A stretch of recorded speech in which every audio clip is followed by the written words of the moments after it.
ഏറെ പ്രയാസത്തോടെ, ഏറെ വേദനയോടെയാണ് നിങ്ങളുമായി ഈ വാർത്ത ഞാൻ പങ്കുവെക്കുന്നത്.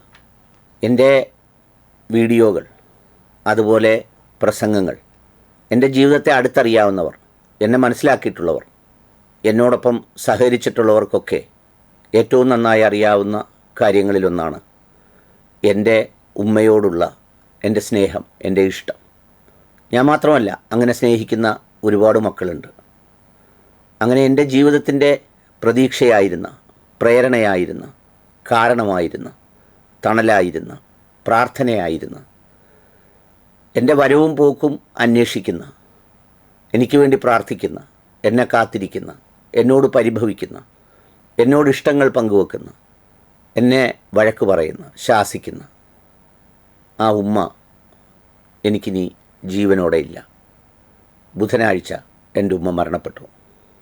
വ്യാഴാഴ്ച കബറടക്കി. ഞാനിതിൽ പറഞ്ഞത് പലപ്പോഴും പല വീഡിയോകളിലും അല്ലാതെയുമൊക്കെ എൻ്റെ ഉമ്മയെക്കുറിച്ച് ഞാൻ പറഞ്ഞിട്ടുള്ളതാണ്. എൻ്റെ ഉമ്മ എന്നെക്കുറിച്ച് പറഞ്ഞ വാക്കുകൾ നിങ്ങൾ കേട്ടിട്ടുള്ളതാണ്.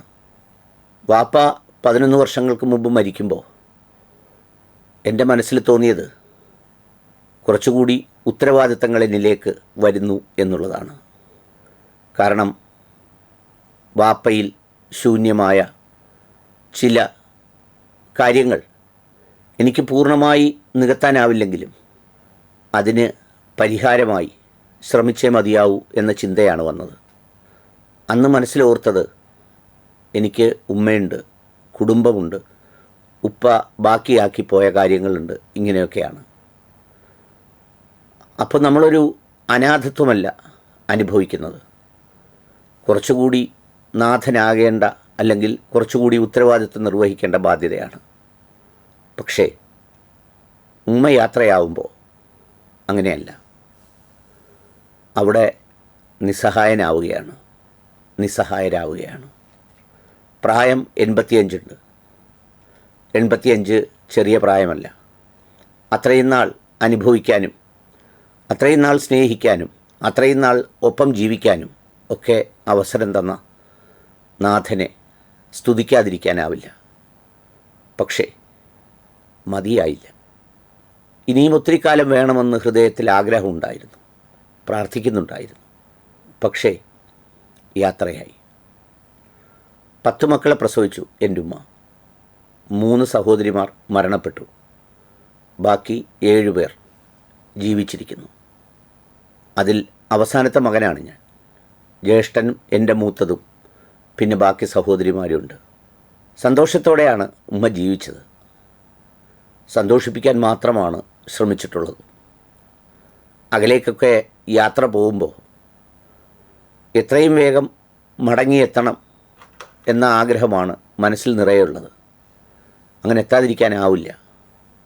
എവിടെ പോയാലും ഒരു ദിവസം 5-6 കോളുകൾ ഉമ്മയുടെ ഫോണിൽ നിന്ന് വരാറുണ്ട്. മറ്റ് പല ഫോണുകളും നിരാകരിച്ചാലും ഉമ്മയുടെ ഫോൺ നിരാകരിക്കാറില്ല. പുറത്ത് കാറ് നിർത്തുന്ന ശബ്ദമോ മറ്റെന്തെങ്കിലുമോ കേട്ടാൽ ബെല്ലടിക്കാതെ തുറക്കാനും കാത്തിരിക്കാനും, പ്രഭാതത്തിൽ ഉണരുമ്പോൾ പ്രാർത്ഥനയൊക്കെ നിർവഹിച്ച് എന്നെ കാത്തിരിക്കുന്ന ഉമ്മയെ കണ്ടാണ് എൻ്റെ പ്രഭാതം ആരംഭിച്ചിരുന്നത്. ഇനി അതൊക്കെ നിറയുന്ന ഓർമ്മകളാണ്. ആ ഓർമ്മകൾക്ക് വിരാമമുണ്ടാവില്ല. ഒരുപാട് പേർക്ക് ഭക്ഷണം നൽകിയിട്ടുണ്ട് എൻ്റെ ഉമ്മ, ഒരുപാട് പേർക്ക്. അന്നത്തെ പരിമിതികളുടെ കാലത്ത് 10 മക്കളെ പ്രസവിച്ച് വളർത്തുക എന്ന് പറയുന്നത് തന്നെ വലിയ ത്യാഗമാണ്. കുടുംബങ്ങളിൽ തന്നെ ഇന്നത്തെ ഭാര്യ-ഭർത്തൃ ബന്ധം പോലെയുള്ള പുതിയ കാലഘട്ടത്തിൻ്റെ നിറങ്ങളൊന്നും അന്നത്തെ ജീവിതങ്ങളിലില്ല.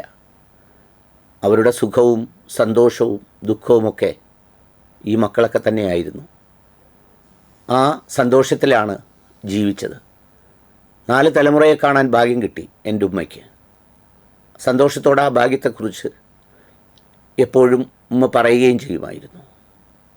സാമ്പത്തികവും അതുപോലെയുള്ള കാര്യങ്ങളുമൊക്കെ ആരെങ്കിലുമൊക്കെ നൽകുന്നതുണ്ടെങ്കിൽ അതൊക്കെ ശേഖരിച്ച് പല സന്ദർഭങ്ങളിലും ഞാൻ ചെയ്യുന്ന പല സേവന പ്രവർത്തനങ്ങൾക്കും ഇതുകൂടി ചേർത്ത് ചെയ്തോളൂ എന്ന് പറഞ്ഞ് നൽകിയിട്ടുണ്ട്.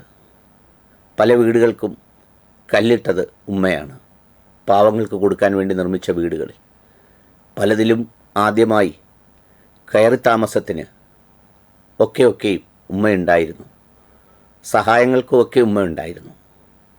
അങ്ങനെയൊക്കെ പറയുന്നതിനേക്കാൾ ഉമ്മയായിരുന്നു ജീവിതത്തിൻ്റെ എല്ലാം എല്ലാം എല്ലാം. ആ ശൂന്യതയുണ്ട് അവിടെ. പക്ഷേ വിധിയുടെ ഉടയതമ്പുരാൻ്റെ തീരുമാനം അലംഘനീയമാണ്. അതുകൊണ്ട് പ്രാർത്ഥിക്കണം, എൻ്റെ ഉമ്മയ്ക്ക് വേണ്ടിയും എല്ലാ അമ്മമാർക്ക് വേണ്ടിയും. അവരില്ലാത്ത ലോകം ശൂന്യതയുടെ ലോകമാണ്. എന്നെ ആശ്വസിപ്പിക്കാനായി ശരത്തേട്ടൻ പറഞ്ഞ, വയലാറിൻ്റെ മകൻ ശരത്തേട്ടൻ എന്നോട് പങ്കുവച്ച വാക്കുകൾ അത് പ്രസക്തമാണ്. നമ്മളെ മണ്ണിലേക്ക് ധൈര്യപൂർവ്വം ഇറക്കി വിട്ടത് അമ്മയാണ്. ആ മണ്ണിൻ്റെ മുകളിലാണ് നമ്മൾ ജീവിക്കുന്നതും എല്ലാം അനുഭവിക്കുന്നതുമൊക്കെ. ആ അമ്മ മണ്ണിലേക്ക് തന്നെ മടങ്ങുമ്പോൾ നമ്മളും മണ്ണും ബാക്കിയാവുകയാണ്. നാളെ നമ്മളും മണ്ണിലേക്ക് തന്നെ മടങ്ങേണ്ടി വരുമാണ്. അതെ, ഉമ്മയ്ക്ക് വേണ്ടി പ്രാർത്ഥിക്കുക, എല്ലാവർക്കു വേണ്ടിയും പ്രാർത്ഥിക്കുക. ഉമ്മയുടെ മരണമൊക്കെ ഒട്ടും പ്രയാസകരമായിരുന്നില്ല. ഞങ്ങളൊക്കെ ഒപ്പം ഉണ്ടായിരുന്നു. ഒരു 3 ആഴ്ചയിലത്തെ ആകെ രോഗാവസ്ഥയാണ് ഉണ്ടായത്. അതിനു മുമ്പൊക്കെ അല്പം വയറുവേദന എന്നൊക്കെ പറയുന്നത് പ്രായാധിക്യത്തിൻ്റെതാണെന്നാണ് കാണിച്ച ഡോക്ടർമാരൊക്കെ വിധി എഴുതിയത്. ഒടുവിൽ മഞ്ഞപ്പിത്തത്തിൻ്റെ ചില രോഗലക്ഷണങ്ങൾ കണ്ടപ്പോൾ അത് പരിശോധിച്ചു.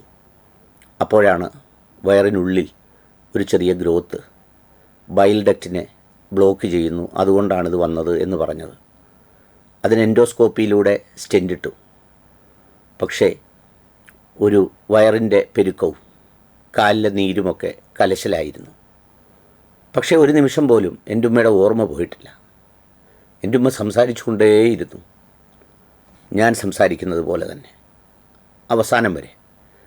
മറ്റ് രോഗങ്ങളൊന്നുമില്ലാത്തതുകൊണ്ട് ഏറ്റവും ഒടുവിൽ പരുമല ആശുപത്രിയിലേക്ക് ഒന്ന് കൊണ്ടുപോയി നീരിന് പരിഹാരമാകാൻ എന്തെങ്കിലും ചെയ്യാൻ കഴിയുമോ എന്ന് അന്വേഷിക്കാനാണ് ഞാനും ജ്യേഷ്ഠനും സഹോദരിമാരും എല്ലാവരും കൂടി തീരുമാനിച്ചു കൊണ്ടുപോയത്. ഉമ്മ അവിടെ എത്തി. അപ്പോഴും സംസാരിക്കുന്നുണ്ടായിരുന്നു. കളിയാക്കിയ നേഴ്സന്മാരാരോ ചോദിച്ചു, ഈ 3-4 മക്കളോ കൂടെ വന്നിരിക്കുന്നതെന്ന് ചോദിച്ചപ്പോൾ 10 മക്കളെയാണ് ഞാൻ പ്രസവിച്ചതെന്ന് ചിരിച്ചുകൊണ്ട് പറഞ്ഞു എൻ്റെ ഉമ്മ. പിന്നെ ആൻറ്റിബയോട്ടിക്കും മറ്റ് ചില കാര്യങ്ങളുമൊക്കെ നൽകി. വെൻറ്റിലേറ്റർ സൗകര്യത്തെക്കുറിച്ച് വേണ്ടെന്ന് തന്നെയായിരുന്നു ഉമ്മ പലപ്പോഴും ആവർത്തിച്ച് എന്നോട് പറഞ്ഞിട്ടുള്ളത്, ഞങ്ങളോട് പറഞ്ഞിട്ടുള്ളത്. അത് വേണ്ടെന്ന് തന്നെ ഞങ്ങളും തീരുമാനിച്ചു.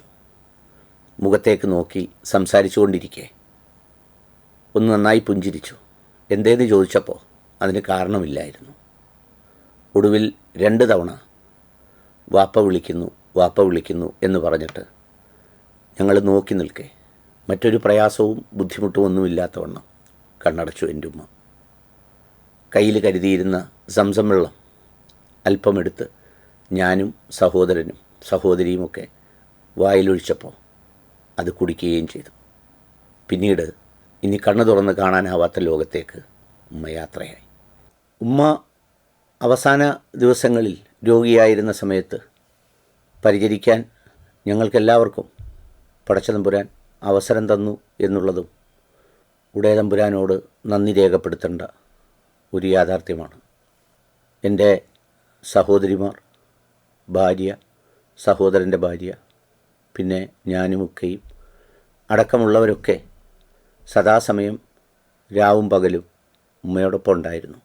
പ്രത്യേകിച്ച് നല്ല ഓർമ്മയോടെ കൃത്യതയോടെ എല്ലാം സംസാരിക്കുന്ന അവസ്ഥയിലായിരുന്നതുകൊണ്ട് തലേനാളും നേരം പുലരുവോളം ഞങ്ങൾ സംസാരിച്ചിരുന്നു എന്നുള്ളത് ഇപ്പോൾ ഓർക്കുമ്പോൾ ഒരേ സമയം സന്തോഷവും സങ്കടവും ഉണ്ടാക്കുന്ന ഒരു കാര്യമാണ്.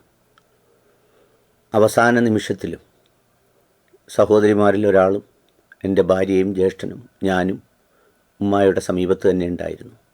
ആശുപത്രിയിലേക്ക് പോകുമ്പോൾ ആ ദിവസം തന്നെ ഞങ്ങളെ 7 പേരെയും പിന്നെ മൂത്ത സഹോദരിയുടെ ഭർത്താവിനെയും ഒക്കെ ഒരുമിച്ച് കണ്ട് സലാം പറഞ്ഞ് സന്തോഷത്തോടെയാണ് ഉമ്മ യാത്രയായത്. മരണം എല്ലാവർക്കും അറിഞ്ഞേ മതിയാവൂ എന്നുള്ളത് കൊണ്ട് തന്നെ വേറെ ഏതെങ്കിലും തരത്തിൽ ഒരു ഭൗതികമായി നമുക്ക് ചെയ്യാൻ കഴിയുന്ന കാര്യങ്ങളിൽ എന്തെങ്കിലും തരത്തിലുള്ള ഒരു നിരാശയോ അല്ലെങ്കിൽ അത്തരം കാര്യങ്ങളോ തോന്നാതിരിക്കത്തക്കവണ്ണം എല്ലാവരെയും കണ്ട് സന്തോഷത്തോടെയാണ് ഉമ്മ മടങ്ങിയത്. ഉമ്മയെക്കുറിച്ച് ഞാൻ പറയാറുള്ള വീഡിയോകളും പ്രസംഗങ്ങളുമൊക്കെ എപ്പോഴും കേൾക്കാറുള്ള ഉമ്മ ആദ്യമായാണ് ഉമ്മയെക്കുറിച്ച് പറയുന്നൊരു വീഡിയോ ഒപ്പമിരുന്ന് കേൾക്കാനില്ലാതിരിക്കുന്നത് എന്നൊരു പ്രത്യേകത കൂടിയുണ്ട്. വിദേശത്തു നിന്നും നാട്ടിൽ നിന്നും ഒക്കെ ധാരാളം ആളുകൾ നേരിട്ടും അല്ലാതെയുമൊക്കെ ആശ്വസിപ്പിക്കാനെത്തിയവരോടൊക്കെ നന്ദിയുണ്ട്. മരണാനന്തരമുള്ള നമസ്കാരത്തിൽ പങ്കെടുത്തവർ, പല സ്ഥലത്ത് അത് സംഘടിപ്പിച്ചവർ, പ്രാർത്ഥിച്ചവർ എല്ലാവരെയും ഓർക്കുന്നു. കൂട്ടത്തിൽ അങ്ങ് UK നിന്നൊരു സുഹൃത്ത്, പൊതുവിൽ മിഠായിയൊക്കെ ഉമ്മയ്ക്ക് ഇഷ്ടമാണെന്ന് പലപ്പോഴും അറിയുകയും കേൾക്കുകയും ചെയ്തിട്ടുള്ള ആൾ അത് വാങ്ങി നാട്ടിലേക്കെത്തിയപ്പോൾ അദ്ദേഹത്തിന് 3-ാം ദിവസത്തിലെ പ്രാർത്ഥനയിലാണ് പങ്കെടുക്കാൻ കഴിഞ്ഞത് എന്നൊരു പ്രത്യേകത കൂടി മനസ്സിൽ മായാതുണ്ട്.